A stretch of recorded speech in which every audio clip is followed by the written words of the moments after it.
ኦርቶዶክስ እነኚህን አባት የማትሰማ ከሆነ መጨረሻዋ መራቆት ብቻ ነው መሆን የሚችለው። ለወንጌል ግን ጊዜ የለም። በካድሬ ንግግር ህዝቡን አደንዝዘው ነው ህዝቡ ግራ ተጋብቶ ወደ ቤቱ የሚመለሰው። እንዴት የእናንተ ኮተትና ቡቱቱ ሳይታያችሁ ይቺን ምስኪን ልጅ ትቀጠቅጣላችሁ? የሆነ ነገር ሲያጋጥማችሁ ቤተክርስቲያን ነው የምትሮጡት።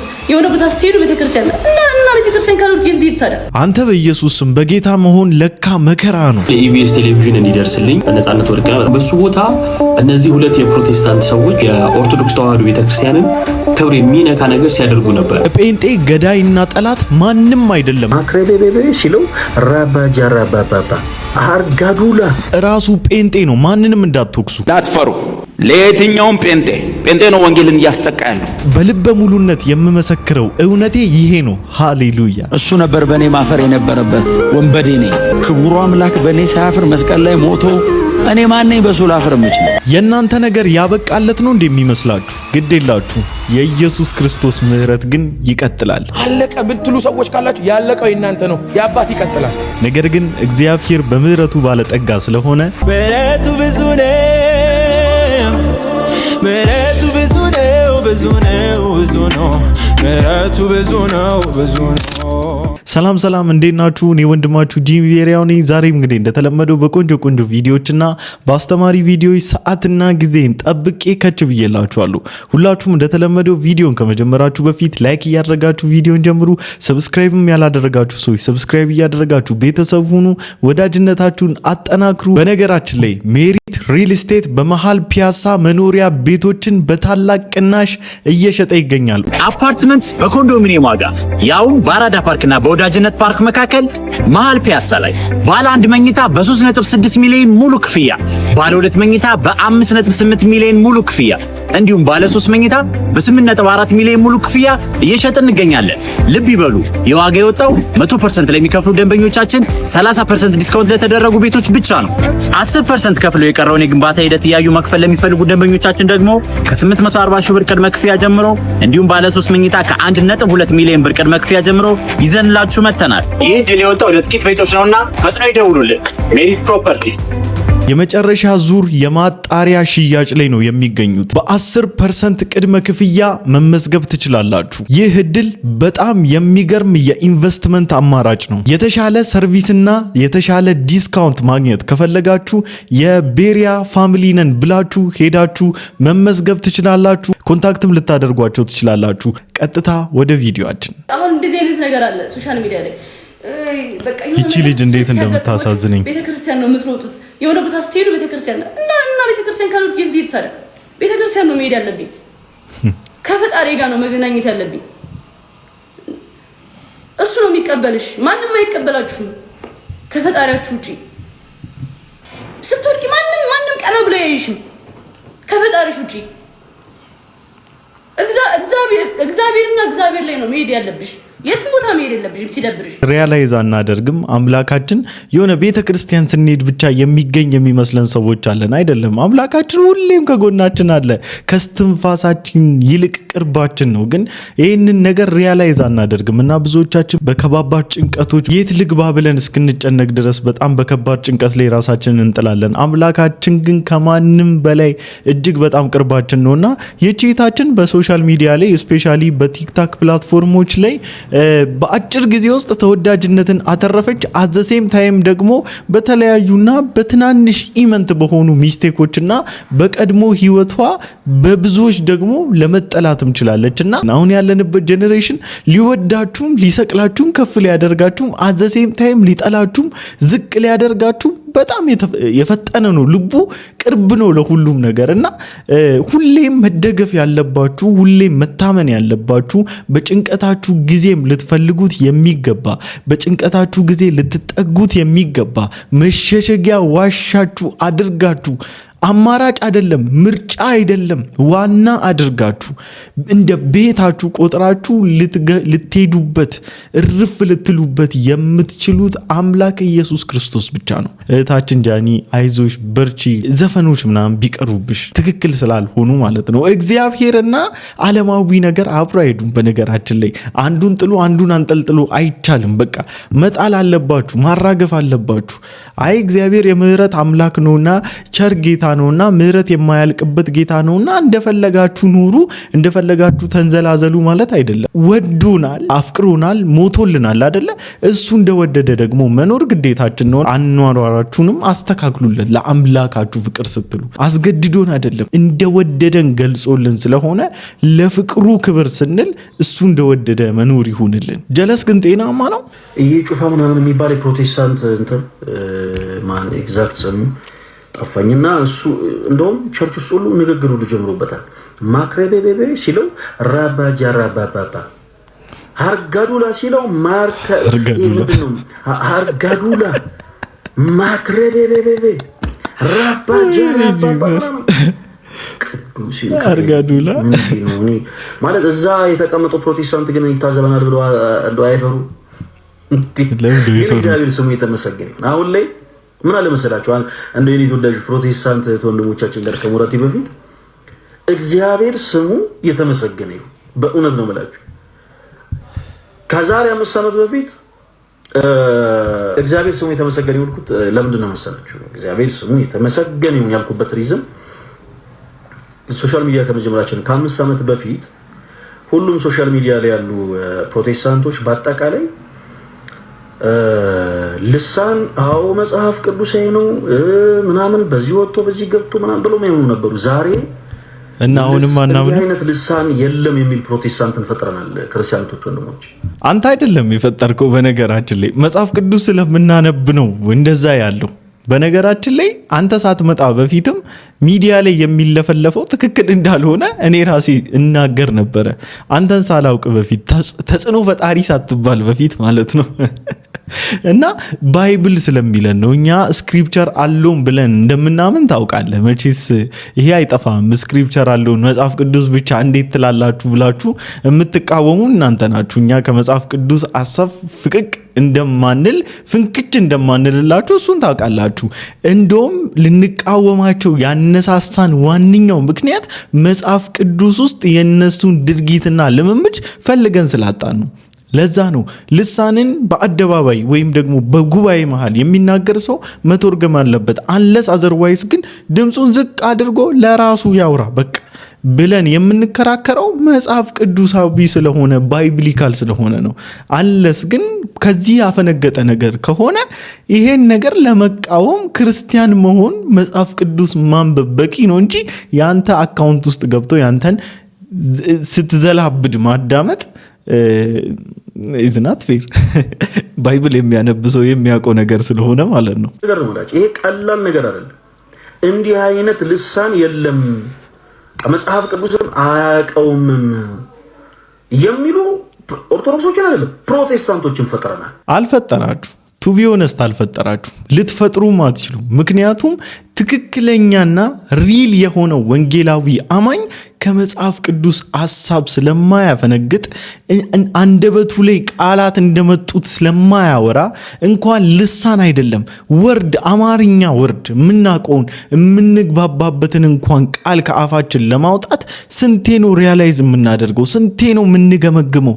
ይሄ ነገር ከአንደበታችን ቢወጣ ምን አይነት ፍሬ ያፈራል ብለን አሁን ላይ ሚዲያ ላይ የማያስፈልጉ ስሜታዊነቶች እየተንጸባረቁ ምናምን ጀጅ መደረግ ምናምን በዛ እንጂ ትክክለኛ ክርስቲያን የሚያወራው ነገር ሄዶ እዚህ ሰው ልብ ውስጥ ምን አይነት ተጽዕኖ ይፈጥራል ብሎ ሪያላይዝ ያደርጋልና ወንጌላዊ አማኝ ወንድማችን መልስ ሰጥቶታል። እስቲ እንስማው። እንዴ መጽሐፍ ቅዱሳዊ የጠፋ ሰው የት ነው የጠፋኸው? እውነት በጣም ተናፍቀህ ነበር፣ በጣም ጠፍተሃል። ልሳን በመጀመሪያ ደረጃ ለሰው አይደለም፣ አንተ እንድትሰማው አይደለም። ልሳን ራሱ በራሱ ማለት ነው እና የምትረዳው ቋንቋም አይደለም፣ ልትረዳውም አትችልም። ልሳንን የሚተረጉም አለ ጸጋ የሚሰጠው በራሱ ማለት ነው። ስለዚህ ልሳንን የሚናገር ቢኖር ለእግዚአብሔር እንጂ ለሰው አይደለም። ስለዚህ አንተ ለእግዚአብሔር የሚነገር ነገር እኔ ማወቅ አለብኝ ማለት ደግሞ አትችልም። አንድ ደግሞ የተናገርከው ነገር አለ። ተክሰናችን በልሳን ትገለገላለች ወይ? አዎ ትገለገላለች። ነገር ግን በፕሮቴስታንቱ ቤት ያለው እንዲህ አይነቱ ልኖር ከየት የመጣ ነው? እኛ ቤተ ክርስቲያን ውስጥ ልሳን አለ እያልክ ነው። ተውና ልሳኑን ፈልቲ ልሳኑን ተው። ልሳኑን አስጀማሪውን ራሱን ጌታ ኢየሱስ እኮ ገና አላስገባችሁትም። ተናገረውን ነገር እጋራለሁ። ነገር ግን ልሳንን የሚናገር ከእግዚአብሔር ጋር ሚስጥርን ያወራል ይላል አይደለ መጽሐፍ ቅዱሳችን። ከእግዚአብሔር ጋር የሚያወራው ሚስጥር በአደባባይ መጥቶ ካወራ መተርጎም አለበት። ባይብሊካል ሁሌ ከወንጌላውያን አማኞች ጋራ ሶሻል ሚዲያ ላይ እንደዚህ አይነት ነገር ሳይ ጌታ ይባርካችሁ ደስ ይላል፣ ግን ተርጉሙልን ብዬ ጠይቃለሁ። ሆነስትሊ ነው የምጠይቀው። ምንም ሌላ ተከር ውስጥ ምናምን አልገባም። በቃ ተርጉሙልን። ይሄ ትክክል ነኝ። ምክንያቱም እናንተ ስታወሩ እኔ የመተርጎሙ ጸጋ ከሌለኝ በቃ እንድትተረጉሙልኝ ፈልጋለሁ። አሁን ደግሞ የሆነ የተለመደች የሆነች ትሬንድ አለች። ፖድካስት ምልልስ አይነት ኢንተርቪው ነገር አድርጓል በልሳን እና ነዩ ጩፋ እነኚህ እንግዲህ ፕሮፌት ምናምን የሚባሉ አሁን ደግሞ የመጡ የሆኑ በእሳት ተነካን ተቀጣጠልን ምናምን እያሉ ደግሞ መንፈሳዊ የሚመስሉ በረዶ የሆኑ ወጣቶችን እያየን ነው አንዳንዶቻቸውና ፖድካስት አይነት ነገር ምልልስ ነገር አድርገውታል፣ ኮንቨርሴሽን ነገር አድርገውታል። እና ይሄን ልምምድ ከየት እንዳመጡት አናውቅምና እንደዚህ አይነቶቹን ቤተክርስቲያኒቷም ተቀበላለች ብዬ አላምንም። ወንጌላውያን አማኞች በእውነት የእግዚአብሔርን ቃል ያነበቡት ወንጌላውያን አማኞች ለእንደዚህ አይነት ተራ ልምምድ ቦታ ይሰጣሉ ብዬ አላምንም። እንደ እግዚአብሔር ቃል ግን ልሳንን እንቀበላለን። ልሳን ለቤተክርስቲያን የተሰጠ ጊፍት ነው። ለኛ ራሳችንን እንድናንጽበት ከአምላካችን ጋር እንድንነጋገርበት በሆሊ ስፒሪት እንድንቀጣጠል የተሰጠን ልሳን ነው። ይሄን ደግሞ በኮንፊደንስ መናገር እችላለሁ። ይልቁንስ እኛ እናንተ ባይብልን እንድታነቡ ግን ገድላቶቻችሁ ምናችሁን እያፈረስን እየሰባበርን አስጀምረናችኋል። እስከዛሬ ለመንካት እናንተ እንኳን የምትፈሩትን ፖይንቶች ነክተናልኛ። እናንተ ብትነኩ ልትወገዙበት የምትችሏቸውን ፖይንቶች ነክተናል። እንግዲህ ከሰሞኑ አንድ የምታወግዙት ሰው አለ። እሳቸውን ደግሞ ላሰማችሁ። ግን ጊዜ የለም። ምን ላላንተ ወደ በራ ላይ ወጣና ለሊሳ አገልግሎቱ ሁሉም ሲሰጥ ነው ያደረው። ያ ሲጮ ያደረው ደብተራ ተምሯል። ማን አንድ ወንጌል ሰብኳል። ያ ሲጮ የነበረው ደብተራ ነገር የሚችሉ ማመስጠር የሚችሉ መምራን ወጣቶች እንደነሱ ያሉ እያሉ ከዛ ማደንዘዣ ህዝቡን አደንዝዘው ልክ ይሄ የካድሬ ንግግር በካድሬ ንግግር ህዝቡን አደንዝዘው ነው ህዝቡ ግራ ተጋብቶ ወደ ቤቱ የሚመለሰው። ወደ መቄዶንያ በሄድኩ ጊዜ አንዳንዶች ልዩ ትምህርትን እንዳያስተምሩና ወደ ተረት መጨረሻ ወደ ሌለው ወደ ትውልዶች ታሪክ እንዳያዳምጡ ልታዛቸው በኤፌሶን ትቀመጥ ዘንድ ለመንኩ። እንደነዚህ ያሉ ነገሮች ክርክርን ያመጣሉና በእምነት ግን ላለ ለእግዚአብሔር መጋቢነት አይጠቅሙም። አንደኛ ጢሞቴዎስ ምዕራፍ 1 ቁጥር 4 ላይ ንጹህ ወንጌል መስበክ ቅዱስ ጳውሎስ ምን ይላል? ነነሰን ሰብክ ክርስቶስ አለ ተሰቀለ። እኛ የተሰቀለውን ኢየሱስ ክርስቶስን እንሰብካለን፣ እናወራለን አይደል? እንተርታለን አይደል? እንዋያለን አይደል? እንሰብካለን። ማቋረጫ የለም። ያለ ወንጌል ምን ህይወት የሚባል ነገር የለም።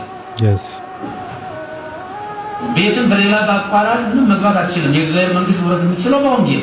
ከዚህ በፊት አትደንግጡ ቤዛ ኢየሱስ ክርስቶስ ብቻ ነው በሚለው ንግግራቸው እናውቃቸዋለን። አሁን ደግሞ ማደንዘዣ አትውጓቸው በሚለው ደግሞ ንግግራቸው አሁንም ደግሞ ትንሽ እዛ መንደር ሼክ ሊሆን ነው። እግዚአብሔር ይመስገን እንደዚህ ለንጹህ ወንጌል ግድ የሚላቸው ልባቸው ለንጹህ ወንጌል የተሰጠ ልክ እንደዚህ ደግሞ ጀግና አባቶች አሉና ኢቭን የሚናገሩት ነገር ተጽዕኖ እንደሚፈጥር ስለሚታወቅ ካሜራው ማኑ እንኳን እንዲህ ካሜራ እየቀረጸ ያለው እንኳን ሼክ እየሆነ ነው የቀረጸውና ምክንያቱም ይሄ ነገር ቢወጣ በጣም ብዙ ክረሽ የሚያደርግ ትክክል ያልሆነ ሱት ሆኖ የገባ ኑፋቄ ስላለ ያንን ሁሉ ስለሚመታባቸው እንደ የእሳቸው ንግግር ብዙ ጊዜ ስብከቶቻቸው አይወጡም አይታዩምና አፍተሩ ለእግዚአብሔር ይመስገን አባቶች አሉን ለወንጌል የሚቆረቆሩ የእውነት የሃይማኖተኝነት ያልገደባቸው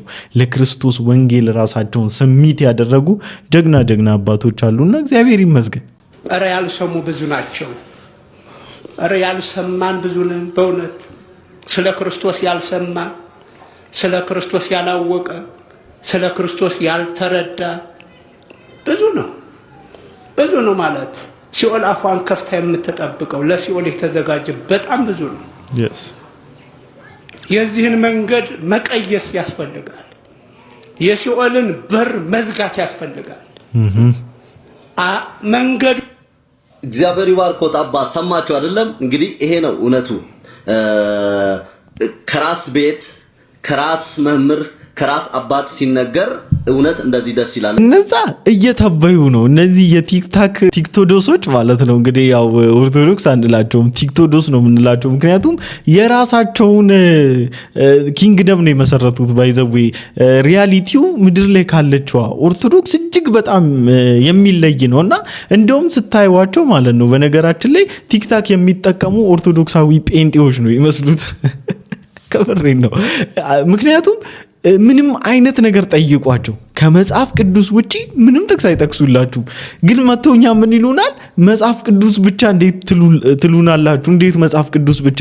እኔ ፈለገ አትናቴዎስንም ማነው ሐዋርያዊ መልሶች ሚለው አኬንም ልደተ ቃልንም ሌሎችንም ከመጽሐፍ ቅዱስ ውጪ ሌላ ጥቅስ ጠቅሰው ሲያስተምሩ አይቻል አቅም ኢቭን መጽሐፈ ሄኖክ ምናምን የሚባለውን ነክቶት ሲያስተምሩ አይቻል አቅም። ግን ደግሞ ትልቁ ክርክራቸው መጽሐፍ ቅዱስ ብቻ እንዴት ይባላል? በብቻ ይከራከራሉና አንዳንዴ እቺ ዝናዋን ላለማጣት ሲባል እውነትን ለመካድ የሚኬድበት ርቀት እጅግ በጣም ያሰጋኛልን፣ ያስፈራኛል። የእውነት ወደኛዎቹ ደግሞ እንመለስ። አትፈሩ። ለየትኛውም ጴንጤ ነው ወንጌልን እያስጠቃ ያለው።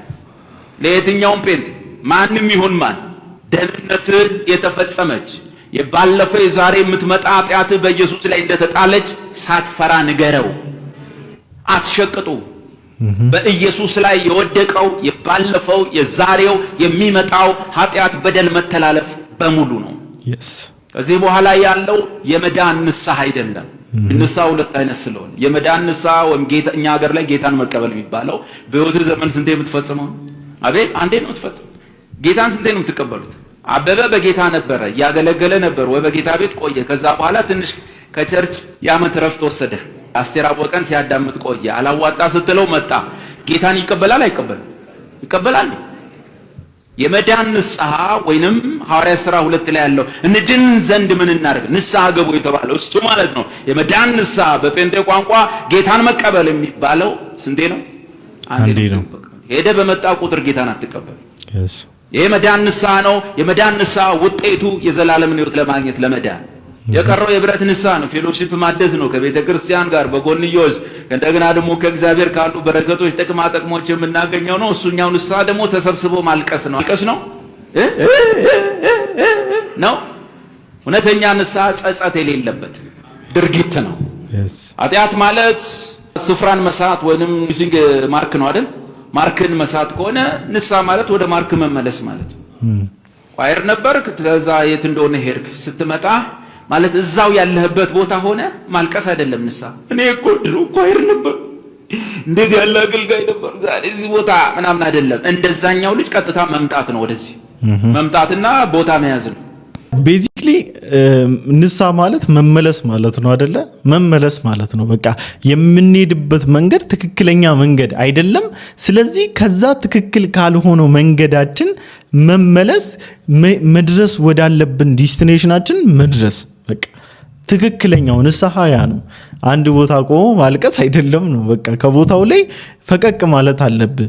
ሊያጠፋ እየፈለገ ካለውና እንድትጠፋ ሪዝን እየሆነብህ ካለው ስፍራ ላይ ራስህን ማስመለጥ።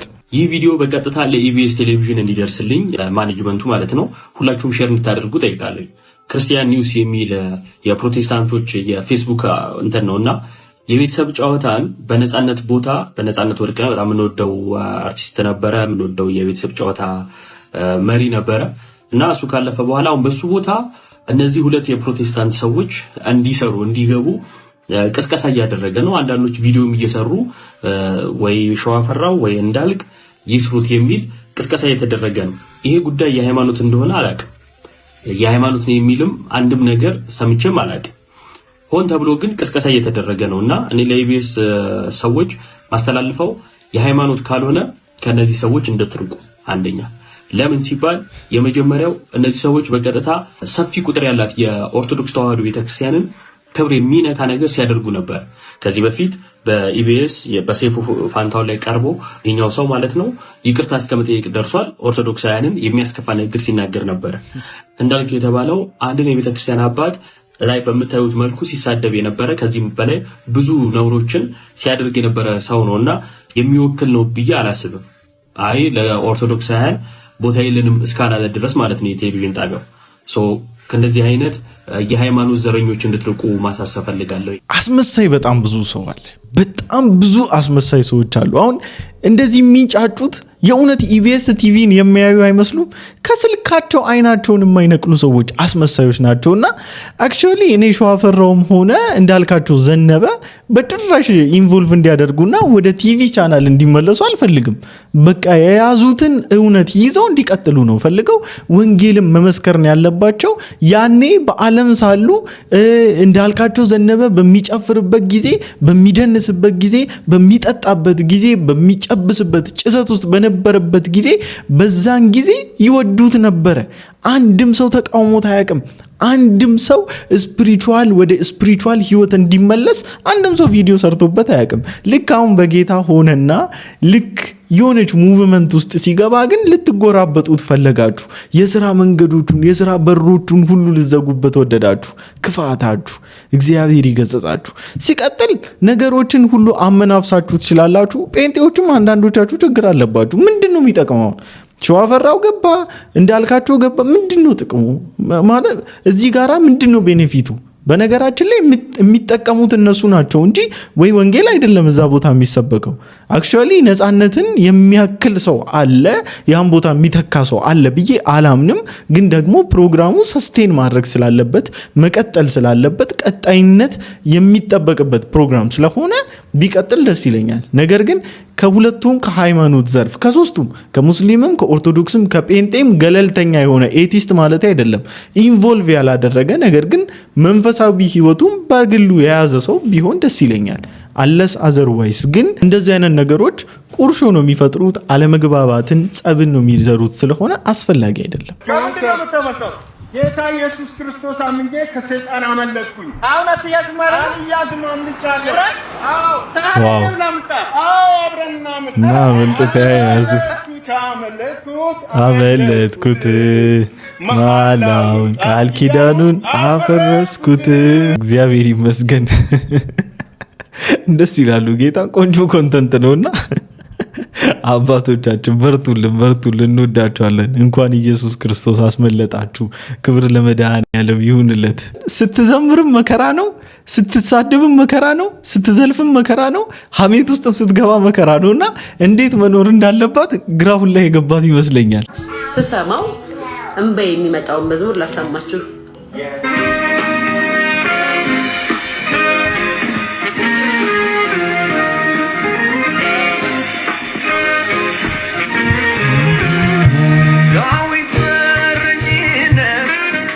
የኤፍሬም አለሙ መዝሙር ነው። እቺ ሴት በጣም ብዙ ጊዜ ዝማሬዎችን ስትዘምር እሰማታለሁ። ኤኒዌይስ የወንጌላውያን አማኞችን ዝማሬ ነው እና የከፈተችው። በጣም ብዙ ጊዜ የወንጌላውያን አማኞችን ዝማሬ እነሱ እንግዲህ ያው ጴንጤ ስለሚሉን የጴንጤዎችን ዝማሬ በጣም ወዳለው የሚሉ ኦርቶዶክሳውያን ወገኖቻችን ገጥሞን ያውቃሉና ይቺታችን ከሰሞኑ እንግዲህ በጣም ብዙ ነገር ተፈጥሯል። አካውንቷን ለማዘጋት ባል ለማስደረግ እስከ መሞከር ድረስ ተደርሶ ነበረ። በጣም ብዙ ስህተቶችን እንሳሳታለን በነገራችን እኛ ሰዎችና እቺ ሰው ትክክላት ምናምን ማለት አይደለም። እኔም ከዚህ በፊት ቪዲዮ ሰርቼባት አውቃለሁ። ግን እረፍት ያስፈልጋችኋል። እውነቴን ነው ብላችሁ በጣም ነፍሳችሁ እረፍት ያስፈልጋታል። እርፍ በሉ። በቃ ወደ ኢየሱስ ነው። የእውነት ጌታ ኢየሱስ ክርስቶስን የግል አዳኛችሁ አድርጋችሁ ተቀበሉትና እረፍት የዘላለም ህይወት ወዳለበት ታያላችሁ። አሁን ማለት ነው ያጨበጨበላችሁ ያደነቀላችሁ ሁሉ እርግፍ አድርጎ ይተዋቸዋል። ኢየሱስን ስትይዙ ሞክሩት። እስቲ ጂሚ ያለው እውነት ነው ወይስ ውሸት ነው ብላችሁ እስቲ ጀስት ሞክሩት። ያው በፍቅሩ ተጠምዳችሁ መቅረታችሁ ስለማይቀር እረፍት አሳጥታችኋል። በቃ ነፍሳችሁን ብዙዎቻችሁ ሶሻል ሚዲያ ላይ ያላችሁ የምትባሉ፣ የምትፋጁ፣ የምትጨፋጨፉ ሁላችሁ ነፍሳችሁን እረፍት አሳጥታችኋል። ለነፍሳችሁ እረፍት ያስፈልጋታል። ኢየሱስ ክርስቶስን ተቀበሉ። እዚህ ያላችሁትንም ውጭ ያላችሁትንም አጉል ማባበል ለማባበል አልቆምኩም። የፈለገ ያህል አገር ብናሞካሽ ባህል ብናሞካሽ የእግዚአብሔር ቃልን ከፍቶ ማንበብና ማሰላሰልን በተመለከተ ስንፍና አለብን። በጣም እኛ ሙሉ ትርጉም መጽሐፍ ቅዱስ ሲኖረን አንዳንድ ሀገር እንደ ሀገር አልተመሰረተም ነበር። የጥንት ነው ቁጭ ብሎ ግን ገልጠን ያነበብን ህዝብ ግን አይደለን። አትሊስት እዚህ አዳራሽ ያለ ነው ወይ አድሜት እንዲህን ገልጠን ያነበብን ጊዜ እኮ ነው ህይወታችን የተገለባበጠው። አሁንም ኤቫንጀሊካልስ ካሪዝማቲክስ በጣም መጠንቀቅ ያለብን ደሴም ስፒሪት እንዳንደግም ነው። ቃሉን የሚያቃልል መንፈስ፣ ቃሉን ዝቅ የሚያደርግ መንፈስ፣ ሌላ ነገር ከፍ የሚያደርግ ሰዎችን ከፍ የሚያደርግ ባህልን ከፍ የሚያደርግ አእምሮአችንን ከፍ የሚያደርግ ኤክስፔሪየንስን ከፍ የሚያደርግ ኤክስፔሪየንስ አለን፣ አእምሮ አለን፣ ራሽናል ነን፣ ሰዎችን እናከብራለን። የመጨረሻ ባለስልጣናችን ግን የእግዚአብሔር ቃል። አሜን። በኢየሱስ ስም እውነት እግዚአብሔር ወደ ቃሉ ይመልሰን። በኢየሱስ ክርስቶስ ምንድነው ተንተርሰን ነው እንደ ምንተኛው ወጋውት ከላያችን ላይ ይመታ ከኔም ከናንተም ላይ ይመታ በኢየሱስ ክርስቶስ ስም። ለቃሉ ጊዜ እንድንሰጥ ለቃሉ ቦታ እንድንሰጥ ጌታ ኢየሱስ ክርስቶስ መንፈስ ቅዱስ ይርዳን። ወደ ክርስቶስ ትምህርት ፊታችንን እንድናዞር እኔ እንዲህ ብዬ ጸልይላችኋለሁ። የክብር አባት የጌታችን የኢየሱስ ክርስቶስ አምላክ እርሱን በማወቅ የጥበብና የመገለጥን መንፈስ እንዲሰጣችሁ እጸልይላችኋለሁ። ተባረኩልኝ። አለቀ ምትሉ ሰዎች ካላችሁ ያለቀው እናንተ ነው። የአባት ይቀጥላል። የአባት ምህረት ይቀጥላል። የአባት ይቅርታ ይቀጥላል። የአባት ፍቅር ይቀጥላል። ብርቱ ፍቅር፣ ብርቱ ፈላጊነት አባታችሁ ጋር አለ። እኔ ቤተሰቦች ፈላጊ ያላችሁ፣ ወዳጅ ያላችሁ፣ አቅራቢ ያላችሁ አሜን። ከዚህ ጌታ ጋር እንደገና በሉኑ። እየፈለጋችሁ ነው እያልኳችሁ እየፈለጋችሁ ነው። አማራጭ አልቀየረም ኢየሱስ። ለዛሬ ይዤላችሁ የመጣሁት ቪዲዮ ይሄን ይመስል ነበር። ሁላችሁም እንደተማራችሁበት እንዲሁም ደግሞ ቁም ነገር እንደጨበጣችሁበት ተስፋ አደርጋለሁኝ። በቀጣይ ቪዲዮ እስክንገናኝ ድረስ ሰላም ቆዩልኝ። ወዳችኋለሁ። ይመቻችሁ።